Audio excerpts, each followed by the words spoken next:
ప్రేమగల తండ్రి, కరుణ కలిగిన దేవ, నేను ఏకరీతికుంటున్న తండ్రి, ఎల్లప్పుడూ మీ ప్రేమ, కరుణ, జాతి, దయతో మమ్మల్ని క్షమిస్తూ ఉన్నటువంటి దేవ, మీ స్తోత్ర. భాగ్యం, యోగ్యులం, మీ పాసంలోకి రావడానికి యోగ్యత లేని వారం ప్రభా. అయితే ఇదిగో మీ పాసంలో వచ్చి ప్రార్థించాలని, మొరపెట్టాలని ప్రభా, గోజాడాలని, మా విన్నపంలో మీకు తెలియజేసుకోవాలని ప్రభా. అధికారుల యుద్ధం కాదు కానీ, పెద్ద పెద్ద వారి యుద్ధం కాదు కానీ, సృష్టికర్తమైన మీ దగ్గరికి రావడానికి ఇచ్చిన బాధ్యతను పట్టిస్తుంది. అధికారులు అనేకమైన వారిని ప్రభావాన్ని తృణీకరించేవారు, వద్దనేవారు, సహాయం చేయలేనివారు. అయితే మీరైతే మాకు ఖచ్చితంగా సహాయం చేసి మీ యొద్దకు వచ్చేవారిని ఏమాత్రము బయటకు త్రోసివేయక కృప చూపే దేవుడు అని ప్రభా మిమ్మల్ని స్తుతిస్తూ, మహిమపరుస్తూ, గణపరుస్తారు. మీ వాక్యం ద్వారా మాతో మాట్లాడు ప్రభా. మీ స్వరం వచ్చారు. ఇప్పుడు దాకా పాటల ద్వారా మాట్లాడుతూ వచ్చారు, పాటలు పాడుతూ వచ్చారు. మీ స్తోత్ర ఈ రాత్రి దేవుడు మీ సందు గడపడానికి అనుగ్రహించవలసిందిగా కృతజ్ఞతలమై స్తుతులు చెల్లిస్తూ యేసు ప్రభు నామమున ప్రార్థించి అడిగి వేడుచున్నాము తండ్రి. మత్తయి రాసిన సువార్త దైవ గ్రంథంలో నుండి, మత్తయి రాసిన సువార్త 26వ అధ్యాయము 36 నుంచి 41వ వచనం వరకు మనం అందరం కలిసి చదువుకుందాం. మార్చి చదువుకుందా. మత్తయి సువార్త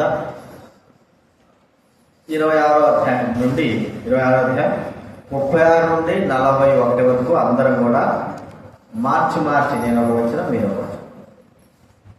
అంతటా యేసు వారితో కూడా గెత్సమనే అనబడిన చోటికి వచ్చి, నేను అక్కడికి వెళ్ళి ప్రార్థన చేసి వచ్చు వరకు మీరు ఇక్కడ కూర్చుండుడని శిష్యులతో చెప్పి 37 వచ్చిన చదవండి.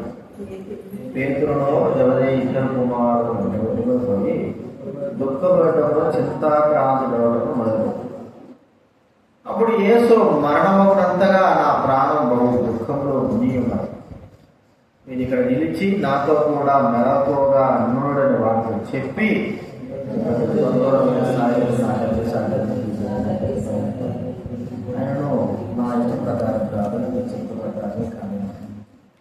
ఆయన మరలా శిష్యులకు వచ్చి వారు నిద్రించి చూచి, ఒక గడి అయినను నాతో కూడా మేల్కొని ఉండలేరా?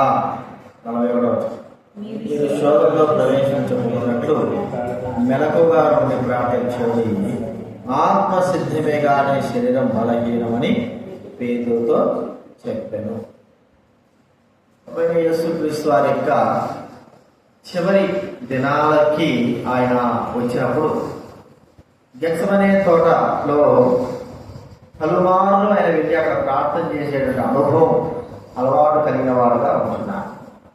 ఆ సందర్భాల్లో మరి ఆయన గెత్సెమనే తోటకి చివరి దినాల్లో వెళ్ళాడు. వెళ్ళి మరి తనతో పాటి తన శిష్యులైన వారితో చెప్తున్న మాట ఏంటంటే, మీరు నేను అక్కడ వెళ్ళి ప్రార్థన చేసి వస్తాను, మీరు ఇక్కడ ఉండండి. కొంతమందిని అక్కడ నుంచి తనతో పాటి పేతురు, జబదేయి కుమారులు ఇద్దరు, యోహాను, యాకోబు వారిద్దరు వెంట పెట్టుకొని చింతాక్రాంతుడవుటను దుఃఖపడటమును మొదలుపెట్టాడు. మరణమగునంతగా ఆయన ప్రాణము దుఃఖంలో మునిగి ఉన్నది.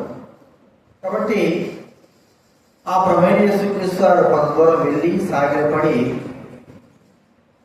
ఆయన నెరవేర్చవలసిన నిర్గమం అనగా సర్వలోక పాప పరిహారము చేయవలసిన పని ఆయన చేయవలసిన దాని కొరకే ప్రార్థన చేస్తూ ఉన్నాడు. ప్రార్థన చేస్తూ మరి ఆ ప్రార్థన అయిపోయిన తర్వాత శిష్యుల దగ్గరికి వస్తే పేతురు ఇంకా కొంతమంది శిష్యులందరూ కూడా నిద్రలో ఉన్నారు, నిద్రపోతా ఉంటే వారితో అన్నమాట, మీరు లేచి శోధనలో ప్రవేశించకున్నట్లు ప్రార్థన చేయండి. శోధనలో ప్రవేశించకుండానట్లు మెలకువగా నుండి ప్రార్థన చేయండి. ఆత్మ సిద్ధమే గాని శరీరము బలహీనము. కాబట్టి ఆత్మ సిద్ధం, ఆత్మ ఎప్పటికి కూడా సిద్ధంగానే ఉంటారు. కానీ శరీరమే బలహీనమైనది. బలహీనమైన శరీరానికి బలం అవసరము. అలసిన శరీరానికి మరి ఆ యొక్క తోడుంటే సేద అవసరం. కాబట్టి అనేకమైన సార్లు అనేక రీతులుగా మనము ఉదయం నుంచి పనులు చేస్తాం, లేకపోతే ఏదైనా మనము అలసిపోతాం. మన శరీరం అలసిపోయినప్పుడు రాత్రి మనకు విశ్రాంతి కొరకై దేవుడు రాత్రి ఉంచినాడు. ఆ సమయంలో మనము విశ్రాంతి తీసుకుంటాం, పడుకుంటాం. అయితే ఇక్కడ ప్రభువు యేసుక్రీస్తు మాట ఏంటంటే, మీరు శోధనలో ప్రవేశించుకున్నట్లు మెలకువగా ఉండి ప్రార్థన చేయండి. ఆత్మ సిద్ధంగా ఉంటుంది, కానీ మీ శరీరాలు బలహీనంగా ఉన్నాయి. ఇప్పుడు యేసుక్రీస్తు చెప్పాడు కదా, మీరు శోధనలో ప్రవేశించకుంటున్నట్లు. శోధన ఏమిటి? ఈ శోధన బైబిల్ గ్రంథంలో ఒక మాట ఉంది, మనకు తెలిస్తే ప్రభువు అన్నాడు. యాకోబు రాసిన పత్రిక 1వ అధ్యాయం, యాకోబు రాసిన పత్రిక 1వ అధ్యాయము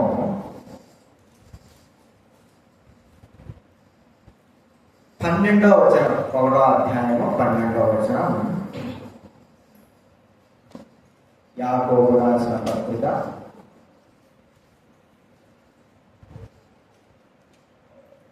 1వ అధ్యాయము, బైబిల్ వెనక నుంచి 211 పేజీ, 1వ అధ్యాయం 12వ వచనం. శోధన సహించువాడు 1:12. అతడు శోధనకు నిలిచిన వాడై ప్రభువు తన్ను ప్రేమించు వారికి వాగ్దానం చేసిన జీవకిరీటము పొందును. శోధన సహించువాడు ధన్యుడు. శోధన, అందుకే ప్రభువు కదా, మీరు శోధనలో ప్రవేశించకుండాన్నట్లు. సహిస్తే ధన్యులమవుతాం. ఆ శోధనలో మనం పడిపోయి, శోధనకు మనము ఎప్పుడైతే జారిపోతామో, శోధనలో పడిపోతామో, మనం పాపం చేస్తాం. తద్వారా ఏమైపోతుందంటే దేవునికి విరోధమైన వారంగా చేయబడతాం. శోధనలు దేవుడు పంపించకుండా అక్కడే మాట్లాడు. చూడండి 3వ వచనంలో, దేవుడు కీడు విషయమే శోధింపబడనేరడు, ఆయన ఎవరిని శోధింపడు కనుక ఎవడైనాను శోధింపబడినప్పుడు నేను దేవుని చేత శోధింపబడుచున్నానని అనకూడదు. శోధించేవాడు ఎవరండి? శోధకుడు, సాతాను. శోధన. కానీ దేవుడు పరిశోధించేవాడు. సాతాను ఏం చేస్తాడు? మనల్ని శోధిస్తాడు, దేవుడు పరిశోధిస్తాడు. మరి శోధన సహించినప్పుడు, సాతాను యొక్క ఆ యొక్క తంత్రములను సహించినప్పుడు, వాటిని జాగ్రత్తగా మనము సహించి మనము విజయం పొందినప్పుడు మనకు ఏమవుతుందంటే ధన్యులము చేపడతాం.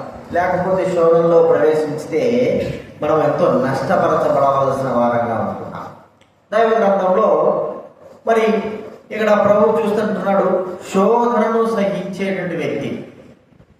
శోధన ఏమి శోధన? చూడండి, మనకు తెలుసు సైతాను అనేకమైన శోధనలు మన జీవితాల్లో తీసుకొచ్చి మనం దేవుని దగ్గర రానిపోకుండా, దేవునితో మనకు ఉండకోకుండా, దేవునికి మనకు సంబంధం తెగిపోయేటట్లుగా మన జీవితాలను, ముఖ్యంగా మన శరీరాలను ఆధారం చేసుకుని మనల్ని బహుగా శోధించేవాడు. చూడండి, మనకు తెలుసు యోబు గ్రంథం 1వ అధ్యాయం, యోబు గ్రంథం 1వ అధ్యాయం, యోబు గ్రంథం 1వ అధ్యాయము 9వ వచనం 10వ వచనం నేను చదువుతానండి. యోబు గ్రంథం 1వ అధ్యాయం 9, 10 అని అడుగుగా, అపవాది యోబు ఊరకయే దేవుని యందు భయభక్తులు గలవాడాయన, నీవు అతనికి, అతని ఇంటి వారికి, అతని కలిగిన సమస్తము చుట్టూ కంచె వేసేది కదా. నీవు అతని చేతి పనిని దీవించుట చేత అతని ఆస్తి దేశంలో బహుగా విస్తరించి ఉన్నది. ఇంకేమంటాడు? అయిను నీవు ఇప్పుడు నీ చేయి చాపి అతనికి కలిగిన సమస్తము ఒత్తినట్ల అతనిని ముఖం ఎదుటనే దూషించి నిన్ను విడిచిపోవునని యెహోవాతో అనగా. చూడండి, ఇక్కడ మనం చూస్తూ ఉంటే యోబు గురించి ప్రభువైన దేవుడు ఎంతో మంచి గొప్ప మాటలు చెప్తూ వచ్చాడు. అపవాది ఎదుట ఆయన గొప్ప మాటలు చెప్తూ వచ్చాడు. అపవాది అంటున్నాడు, ప్రభువా మరి నీవు తన యొక్క కుటుంబాన్ని ఆశ్రయించినావు కదా, ఆ యోగుని బట్టి తన పిల్లల్ని, తన ఆస్తిని, తన సర్వస్వాన్ని దేవుడు ఆశీర్వించడానికి కోరుకుని ఆశీర్వించాడు. ఎవరు కూడా ఆయన ఆశీర్వాదం దొంగిలించుకోకుండా చుట్టూ కంచె వేసేసాడు. అపవాది ఎన్నో రీతులుగా ఎన్నో విధాలుగా శోధించాలని కోరుకున్నాడు, కానీ కాల మరి దేవుడే తనకు సమయం ఇచ్చాడు. తనతో మాట్లాడుతున్నాడు. ఏమంటే, చూసినావా నా భక్తుడు యోగుని గురించి నువ్వు ఆలోచించినావా అంటే, ఆలోచించినా ప్రభువా, అలాంటి వాడు నువ్వే లేడని చెప్తున్నావు. అయితే ఇప్పుడు నువ్వు ఏం చేసావంటే అతను చుట్టూ ఆశ్రయించినావు, ఆశీర్వాదం చేసినావు. తన పిల్లల్ని, కుటుంబాన్ని ఆశ్రయించి నీ యొక్క తన చుట్టూ కంచె వేసేసావు. అంటే నీ భద్రతను ఉంచినావు. కాబట్టి అతను భద్రంగా ఉన్నాడు. ఒకసారి నీ భద్రతను, నీ కంచెనంతా తొలగించు, మరి నీ ఆశీర్వాదంతో తీసివేయి.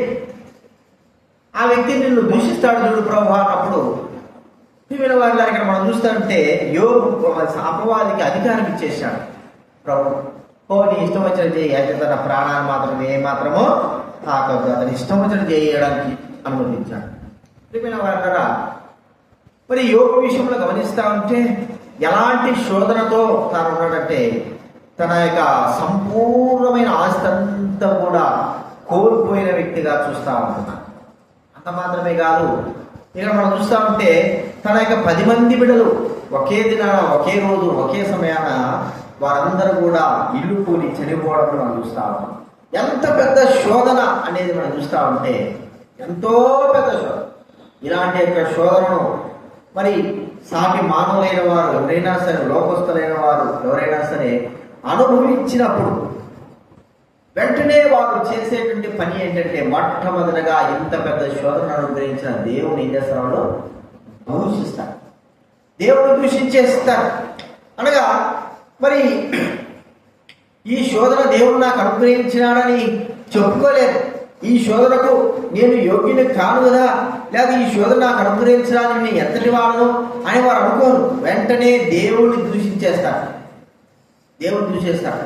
ప్రియమైన వారిలాగా అలాంటి యొక్క సందర్భం ఇక్కడ మనం చూస్తుంటున్నాం. అయితే యోబు యొక్క గొప్ప తనం ఏంటంటే, చూడ మనం చూస్తా ఉంటే, తల్లి గర్భంలో నుంచి నేను మరి దిగంబరిగా వచ్చాను, తల్లి గర్భం నుంచి దిగంబరిగానే వెళ్తున్నాను. యెహోవా నామమునకు స్తుతి కలుగుగా.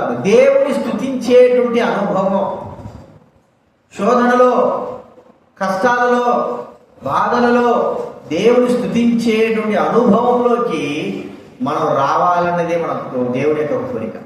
శోధన వచ్చినప్పుడు వెంటనే మనం దేవుని దూషించడం కాదు, కానీ దేవుని స్తుతించేది. మరి సువర్ణరావు గారిని గుంటూరు దైవ సేవకుడు, పాత ఆయన 80లోనే ఆయన ప్రభులో నిద్రించాడు. మంచి దైవ వాక్యోపదేశం. ఆయనకు అనారోగ్యం వచ్చింది. అనారోగ్యం వచ్చినప్పుడు మరి ఆయన ఎంతో శోధనలో ఉన్నాడు, బాధలో ఉన్నాడు.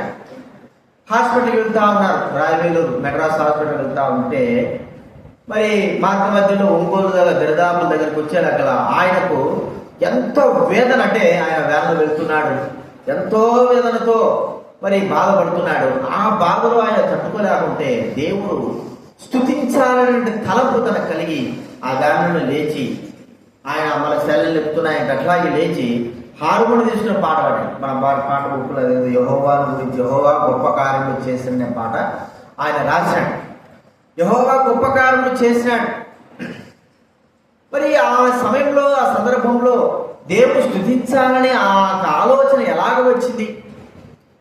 వారినరా సాతాను తన శరీరాన్ని ఉపయోగించుకొని మరి ఏమీ చేయలేని వాడు నిస్సాయస్తుతుడుగా చేయాలనుకుని కోరుకున్నాడు. కానీ మరి ఆ దైవజనుడు దేవుని స్తుతించడం మొదలుపెట్టాడు. ఏ శరీరం అయితే మరి బాధలో, శ్రమలో, కష్టంలో ఉందో ఆ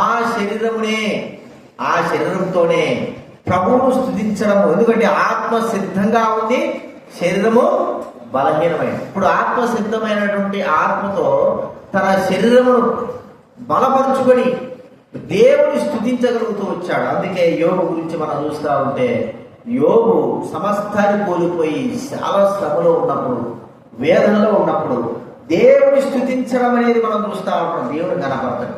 అంత మాత్రమేనా? మనం ఇక్కడ మనం చూస్తూ ఉంటాం. 2వ అధ్యాయంలో గమనిస్తూ ఉంటే, 2వ అధ్యాయంలో 2వ అధ్యాయం 10వ వచనంలో అందుకొంచెం మూర్ఖురాలు 9వ వచనం, 2వ అధ్యాయం యోబు గ్రంథం 2వ అధ్యాయం 9వ వచనంలో అతని భార్య వచ్చి, నీవు ఇంకనూ యథార్థతను వదలగలిందువా, దేవుని దూషించి మరణం కమ్మను. అందుకతడు, మూర్ఖురాలు మాట్లాడినట్టు నువ్వు మాట్లాడుతున్నావు, మనము దేవుని వలన మేలు అనుభవించదమా, కీడును మనము అనుభవింప తగదా. నేను ఈ సంగతులలో ఏ విషయముందును యోబు నోటి మాటతోనైనా పాపము చేయలేదు. శోధనను సహించి శోధనలో నిలిచి ఉండగలిగితే మనము పాపము చెయ్యము. ప్రియమైన వారా, ప్రభువు మనల్ని శోధనలో నవ్వించినప్పుడు, శోధనకు అప్పచెప్పినప్పుడు మనము అనేకమైన సార్లు పాపం చేసేవారంగా ఉంటాం. చూడండి, మనకు తెలుసు పేదరి విషయంలో గమనిస్తా ఉంటే, పేదరు అన్నాడు, నన్ను నువ్వు ఎరుగని 3 సార్లు సెలవిస్తాను. 3 సార్లు సెలవిస్తున్నప్పుడు శోధనతో ఒక శోధన.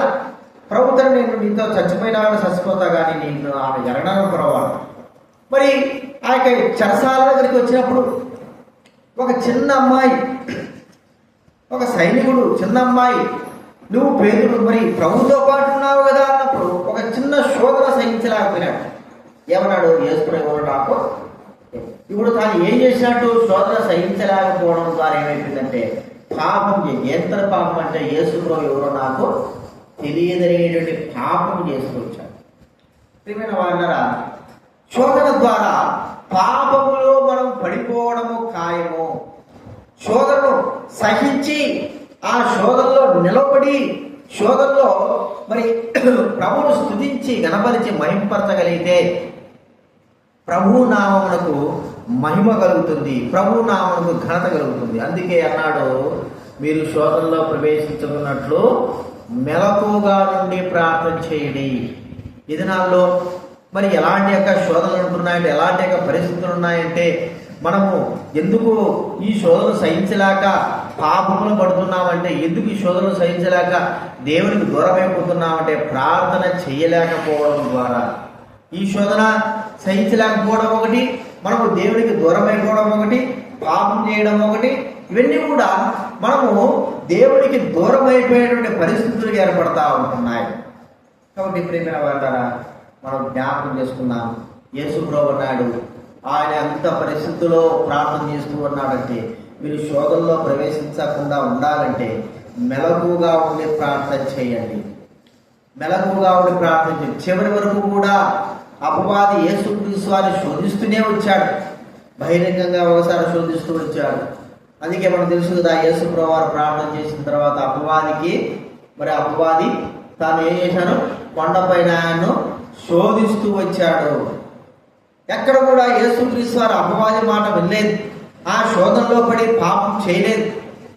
చివరి వరకు కూడా అపవాది మరి అదృశ్యమైన వ్యక్తిగా ఉంటూ, అంటే కనబడని రీతిగా ఉంటూ యేసు ప్రభు వారిని శోధిస్తూ వచ్చారు. చివరి వరకు కూడా ఆయన యొక్క సంకల్పాలను కూడా పాడు చేయాలని ఆలోచిస్తూ వచ్చారు. ప్రియమైన వారులారా, మనం ఒక్కసారి జ్ఞాపకం చేసుకుందాం.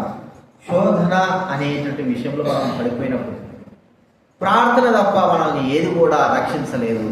ప్రార్థన తప్ప ఏది కూడా మనల్ని బాగు చేయలేదు. ప్రార్థన తప్ప ఏది కూడా మనల్ని నిలవబెట్టలేదు. శోధనలో నిలబడాలి అంటే ప్రార్థన ద్వారానే.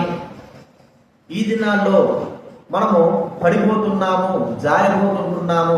చాలామంది చూడండి, ఎంతోమంది దేవునికి దూరం అయిపోతా ఉన్నారు, ఎంతోమంది పడిపోతా ఉన్నారు, ఎంతోమంది దేవుని దూషించేవారుగా ఉంటున్నారు. వారికి వచ్చిన శ్రమల్లో, కష్టాల్లో, బాధల్లో వారు దేవునికి దూరమైపోతున్నారు. కారణం ఏమిటి? వారు బలమైనటువంటి ప్రార్థన జీవితం అనేది లేకపోవడం ద్వారా వారు ఎంతో శోధనలు తట్టుకోలేకపోయినారు. మరి ఆ శోధనలు తట్టుకోలేకపోవడం ద్వారా దేవునికి దూరం అయిపోతూ వస్తున్నారు. ఇది మనం ఒకసారి గుర్తించుకుందాం.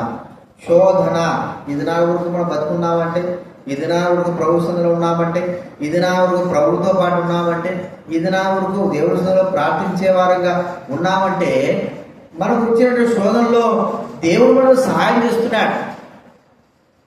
పీకిన వారి లేకపోతే మనం ఎప్పుడో మరి గాలి కలిసినట్లుగా ఎప్పుడో లోకంలో కలగవలసిన వారంగా ఉంటున్నాం. దేవుడే మనల్ని కాపాడేవాడుగా ఉంటున్నాడు. కాబట్టి శోధనను సహించవలసిన వారంగా ఉన్నాం.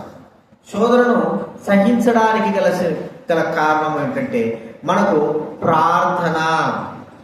ఈ ప్రార్థన అనేది లేకపోతే, ఈ ప్రార్థన కంచె అనేది మనకు లేకపోతే, ప్రార్థన అనేది కోట అనేది మన చుట్టూ లేకపోతే, ప్రార్థన అనేది మనం చేయలేకపోతే మనం శోధన సహించలేము కాదు కదా, శోధనను తట్టుకోలేము.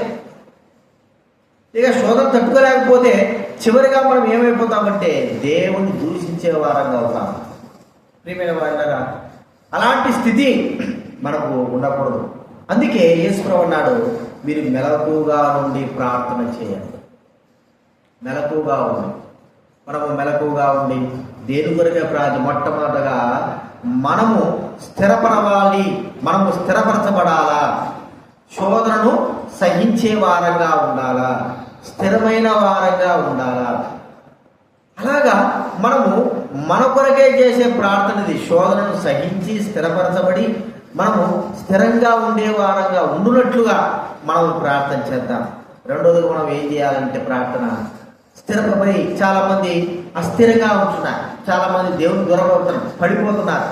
ఎలాంటి స్థితులు అంటే జారిపోతా ఉంటున్నారు. వారందరి కొరకై మనము ప్రార్థించవలసిన వారంగా ఉంటున్నాం. ఈ ప్రార్థన వారిని నిలబెడుతుంది. ఇదైనా ఒకటి మనం గుర్తించుకుందాం, మనము ఈ స్థితిలో ఉన్నాము, కొంత అయినా సరే ఇట్లున్నామంటే కేవలం ప్రభువైన యేసుక్రీస్తు వారి యొక్క ప్రార్థన ద్వారానే. చూడండి, రోమా రాసిన పత్రిక 8వ అధ్యాయం, రోమిలికి రాసిన పత్రిక 8వ అధ్యాయం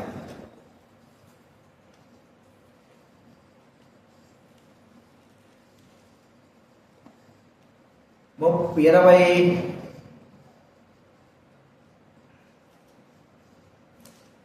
వచనం. రోమా రాసిన పత్రిక 8వ అధ్యాయము 27వ వచనం. మరియు హృదయములను పరిశోధించువాడు ఆత్మ యొక్క మనసు ఏదో ఎరుగును, ఎలానగా ఆయన దేవుని చిత్త ప్రకారం పరిశుద్ధుల కొరకు విజ్ఞాపనము చేయుచున్నాడు. 34వ వచనం చూడండి. శిక్ష విధించువాడు చనిపోయిన యేసుక్రీస్తు, అంతేకాదు మృతులలో ఉండి లేచిన వాడును దేవుని కుడిపార్శ్వమున వాడును మన కొరకు విజ్ఞాపనము కూడా చేయువాడును ఆయనే. ఎవరంటే మన కొరకు ఏం చేస్తున్నాడంటే ఆయన యేసుక్రీస్తు విజ్ఞాపన చేస్తున్నాడు. శోధనలో నశించిపోకోకుండా తండ్రిగా దేవుని కుడిపార్శ్వమున కూర్చొని మన కొరకై ప్రభువైన యేసుక్రీస్తు అని విజ్ఞాపన చేస్తూ ఉంటున్నాడు. మనం కూడా అనేకమైన వారి కొరకు విజ్ఞాపన చేయవలసిన వారంగా ఉంటున్నాం. ప్రియమైన వారు, మొట్టమొదటగా మనం శోధనలో పడిపోకుండా దేవుని యొక్క సహాయం కొరకై, దేవుని యొక్క కాపుదల కొరకై, దేవుని యొక్క భద్రత కొరకై మనం ప్రార్థించవలసిన వారంగా ఉన్నాం. మనమే తప్పిపోతే, మనమే నశించిపోతే, మనమే దారి తప్పిపోతే, మనమే శోధనలో పడిపోతే, మనమే దేవునికి దూరం అయిపోతే ఇక ఎలాగా? కాబట్టి మనల్ని మనం కాపాడు. అందుకే అన్నాడు, మీరు మెలకువగా ప్రార్థన చేయండి, శోధనలో ప్రవేశించకుండాన్నట్టు. ఒకవేళ పేతురు కానీ ప్రార్థన చేసి కానీ ఉండింటే శోధనను జయించుండేవాడేమో. పేతురు ప్రార్థన చేయలేదు కాబట్టి, మరి శిష్యులు కూడా ప్రార్థన చేయలేదు కాబట్టి వారిని శోధించడం ద్వారా అందరూ కూడా గొర్రెల వల్ల చాలా చెదరైపోయినారు. మరి ఎలాంటి పరిస్థితులు ఉన్నారో తెలియదు, కానీ ఒక పేతురు విషయంలో మాత్రం అక్కడ రాయబడింది, దేవుడు ఎవరో తెలియదు అన్నట్టు ఎరిగేవాడనేట్టుగా ఉంటూ వచ్చాడు. అంటే ఆ పరిస్థితుల్లో శోధన తట్టుకోలేక యేసుడు ఎవరో నాకు తెలియదని పేతురు గురించి రాయబడింది. మరి మిగతా 10 మంది శిష్యులు కదా, 10 మంది శిష్యులు అయిపోయారు. ఒకవేళ వారు కూడా ఇలాంటి స్థితి యొక్క ఏర్పాటు ఎదుర్కొని ఉండొచ్చేమో, ఎందుకంటే యేసుడు బంధించారు ఆ సమయంలో. కాబట్టి అయితే దేవుడు వారి కొరకై విజ్ఞాపన చేయడం ద్వారా వారు శోధనను సహించి, లేకపోతే ఆ శోధనలో నిలబడ్డారు. ఇలా ఇక్కడ మనం చెప్పుకున్నట్లుగా విజ్ఞాపన చేసేవాడుగా ప్రభువే మనకు ఉన్నాడని మనం చూస్తూ ఉంటున్నాం. కాబట్టి మనం గుర్తించుకుందాం, ఈ దినాల్లో, చివరి దినాల్లో మనకు తెలుసు మరి యుద్ధాలు జరుగుతూ ఉంటున్నాయి. యెరూషలేము పైన యుద్ధాలు జరుగుతున్నాయి. ఇవన్నీ ఏంటంటే యేసు ప్రభు యొక్క రాకడ కొరకు సూచనలు. మనం సిద్ధమైన వారంగా ఉండాలా, స్థిరమైన వారంగా ఉండాలా. పడిపోయిన వారితో మనం ఉండకూడదు, నశించిపోయే వారితో మనం ఉండకూడదు, శోధనలో పడిపోయిన వారితో మనం ఉండకూడదు. మనం కాపాడాలంటే దేవుడే కాపాడు. ఎలా కాపాడతాడంటే ప్రార్థన ద్వారానే. ప్రార్థనే ఒక కోటగా, కంచెగా, బలమైన దుర్గంగా ఉండి ఈ సమయాల్లో, ఈ స్థితులలో దేవుడు మనల్ని కాపాడతాడు. మనమే కాదు కానీ మనం ఇతరుల కొరకే చేసే ప్రార్థన కూడా వారిని స్థిరపరుస్తుంది, బలపరుస్తుంది. వారు స్థిరంగా ఉండడానికి కూడా ప్రభు సహాయం చేసేవాడుగా చూస్తూ ఉంటున్నారు. కాబట్టి శోధన సహించేవాడు. ఈ దినాల్లో సాతానుడు శోధన పెట్టే అందరిని కూడా తన వైపు లాక్కుంటా ఉన్నాడు, శోధిస్తూ వారిని దూరపరుస్తూ ఉంటున్నాడు. కాబట్టి మనం ప్రార్థన చేద్దాం. మన ప్రార్థనది సంఘంలో, లోకంలో ఈ యొక్క అవసరతలు ఇవన్నీ కూడా ఉండేవే, ఎప్పుడు ఉండేవి. ఇల్లు కట్టుకోవడాలు, మందిరం కట్టడాలు ఇవన్నీ ఉండేవి. ఇవన్నీ ఎప్పటికైనా నశించిపోయేవి. వీటికంటే అతి ప్రాముఖ్యమైనది ఏంటంటే ఆత్మ. అనగా మానవిక జీవితము చాలా ప్రాముఖ్యమే. యేసు ప్రభు వారు ఒకటి చెప్పారు కదా, మరి మీలో ఎవరికైనా సరే ఎద్దు కానీ గొర్రె కానీ ఉంటే విశ్రాంతి అన్నదాన్ని నీళ్లు పెడతాడు కదా. మనుషుడు మరి ఒక గొర్రె గట్టను లేకపోతే పక్షుల గట్టను శ్రేష్టమైన వాడని దేవుడు సెలవిస్తూ వచ్చాడు. ఎందుకు? నశించిపోకూడదనే, ఏ ఆత్మ నశించిపోకూడదనే ప్రభువైన యేసుక్రీస్తు పరలోకం నుంచి భూలోకానికి అరుదించి. అంటే మానవిక ఆత్మ ఎంత విలువైనది దేవుడి దృష్టిలో.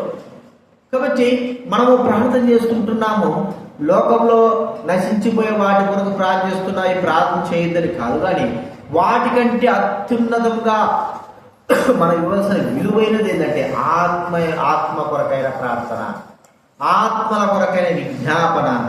అది మనం గుర్తించుకోవాలి. ఎందుకంటే మానవుడు నశించిపోతా ఉంటున్నాడు, వారి కొరకే మనం విజ్ఞాపన చేయవలసిన వారంగా ఉంటున్నాం. కాబట్టి అది గుర్తించుకుందాం. మన కొరకు, మన ఆత్మ కొరకు, మరి గర్భిణీల వారు నశించిపోకుండా, శోధనలో పడిపోకుండా వారి కొరకై ప్రభువైన యేసుక్రీస్తు వారు ప్రార్థించినట్లుగా మనము కూడా ప్రార్థిస్తుండడం ద్వారా మన జీవితంలో ఎంతో సంతోష అనుభవాన్ని మనం పొందుతాం. కాబట్టి ఆత్మ రక్షించుకునే ఒకే ఒక మార్గము శోధనలో ప్రవేశించకుండా మెలకువగా ప్రార్థించడము. ఆ ప్రార్థన మనం జరిగించి ప్రార్థన మనము ముందు కొనసాగుదాం. ప్రార్థన చేసుకుందాము.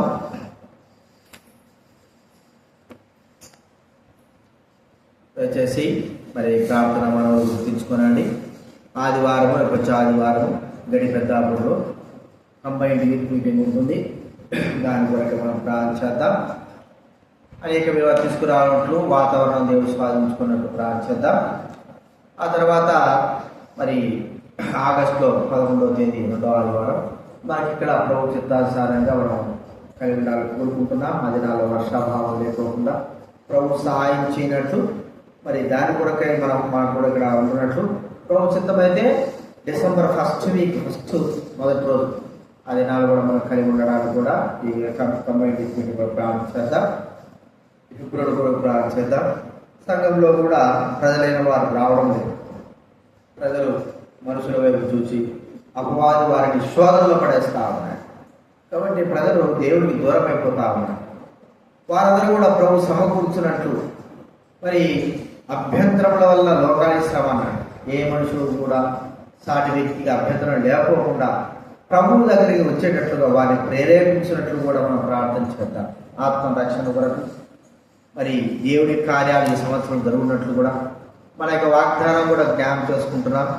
మరి క్షేమం ఇస్తా అన్నాడు. మనకు క్షేమం కలగజేసే దేవుడు సంఖ్యాకాలం. మరి ఆ క్షేమం బట్టి మనం ప్రార్థించాం. దేవుడే మనం క్షేమంగా ఉంచేవాడు, అవసరతలు తీర్చేవాడు. ఆ విషయాలు గుర్తుపెట్టుకుందాం. చాలామంది అనారోగ్యంతో బాధపడుతూ ఉంటున్నారు. వారు కూడా ప్రభు సహాయం చేయనట్లు, ప్రభు యొక్క కృప చూపునట్లు మన కొరకు, మన సంఘం కొరకు, పరిచయం కొరకు, ప్రజల కొరకు, ముఖ్యంగా యూత్ యవనస్తులైన వారు, హాస్టల్లో ఉన్నవారు, ప్రభు బిడలు వారు రావడానికి కొరకై ప్రభు సాయం చేయనట్టు ప్రభుత్వ కొరకు ప్రార్థిద్దాం. ఇంకెవరైతే మందిరానికి రాలేక ఆగిపోయి పడుతుంటున్నారో వారు తిరిగి రావడానికి కొరకై, వారు శోధన నుంచి విడిపింపబడడానికి కొరకై వారి కొరకై ప్రార్థన చేద్దాం. మనకు భారం ఉన్న కొలది, మనకి ఎంత భారం ఉంటుందో ఇప్పుడు సమయం అని కాదు, పక్క సమయం కాదు, ఆల్రెడీ ప్రేయర్ కాబట్టి మనకి ఎంత భారం ఉంటే అంత భారంతో మనం ప్రార్థనలో కొనసాగుదాం, ప్రార్థించుకుందాం. దయచేసి ప్రార్థించండి, ప్రార్థన చేసుకుందాం.